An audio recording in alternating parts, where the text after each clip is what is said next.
বেসামরিক বিমান পরিবহন ও পর্যটন মন্ত্রী আফরোজা খান রিতা বলেছেন, দেশে আইনের সুশাসন নিশ্চিত করতে হবে এবং অসহায় সুবিধাবঞ্চিত মানুষ যেন ন্যায়বিচার থেকে বঞ্চিত না হয় সে বিষয়ে সকলকে দায়িত্বশীল ভূমিকা পালন করতে হবে।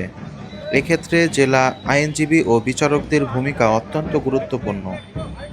মঙ্গলবার ২৮ এপ্রিল সকালে মানিকগঞ্জ জেলা জজ কোর্ট প্রাঙ্গণে জেলা লিগ্যাল এইড কমিটির উদ্যোগে জাতীয় আইনগত সহায়তা দিবস ২০২৬ উদযাপন উপলক্ষে আয়োজিত আলোচনা সভায় প্রধান অতিথির বক্তব্যে তিনি এসব কথা বলেন। সভায় সভাপতিত্ব করেন জেলা ও দায়রা জজ এ.কে.এম. তোফায়েল হাসান। এতে বিশেষ অতিথি হিসেবে বক্তব্য দেন চিফ জুডিশিয়াল ম্যাজিস্ট্রেট আল আসাদ মোহাম্মদ মাহমুদুল ইসলাম, নারী ও শিশু নির্যাতন দমন ট্রাইব্যুনালের বিচারক শামস জগলুল হোসেন, জেলা প্রশাসক নাজমুন আরা সুলতানা, জেলা পরিষদের প্রশাসক advocate Jamilur Rashid Khan, police super Mohammad Sarwar Alam, legal aid officer Dura Khosa Jahan Priyanka এবং পাবলিক প্রসিকিউটর নুরতাজ আলম বাহারসহ অন্যান্যরা।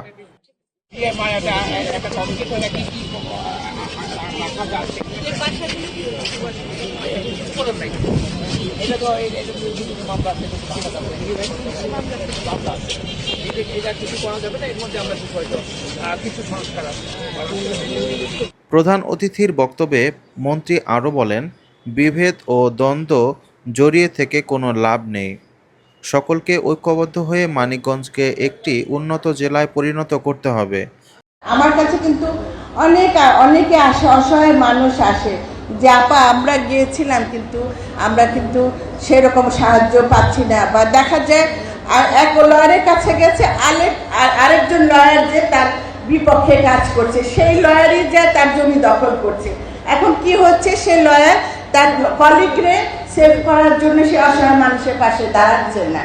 আর আমি এটা আপনাদের সবার কাছে এই বিচারটা দিয়ে গেলাম, আপনারা ফেলো ফিলিং বাদ দিয়ে আপনারা চেষ্টা করেন দেশের অসহায় মানুষের পাশে দাঁড়ানো। কারণ আপনারা যে কাজে নিয়োজিত হয়েছেন আইনজীবীরা, আপনারা কিন্তু মানুষের সেবা নিয়োজিত হয়েছেন।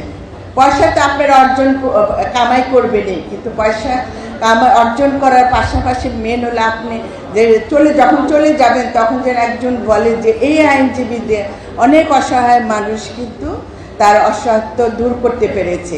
আমি আমার আইনজীবীদের, আমার বিচারকদের কাছে অনুরোধ রাখবো, আমি কিন্তু অসহায় মানুষের জন্যই কিন্তু এখানে এসেছি। আইনজীবীদের উদ্দেশ্যে তিনি বলেন, অনেক অসহায় মানুষ অভিযোগ করেন যে তারা যথাযথ আইনি সহায়তা পান না। এ ধরনের অভিযোগ দূর করতে আইনজীবীদের আরও মানবিক ও দায়িত্বশীল হওয়ার আহ্বান জানান তিনি আশাবাদ ব্যক্ত করে বলেন, এমন একটি পরিবেশ তৈরি করতে হবে যাতে অসহায় মানুষ বলতে পারে আইনজীবী ও বিচারকই এখন তাদের ভরসার জায়গা। আলোচনা সভা শেষে মন্ত্রী মানিকগঞ্জ সদর উপজেলা ৬তলা ফাউন্ডেশন বিশিষ্ট ৪তলা আধুনিক ডাকবাংলো ঊর্ধ্বমুখী প্রসারণ কাজে ভিত্তিপ্রস্তর স্থাপন করেন।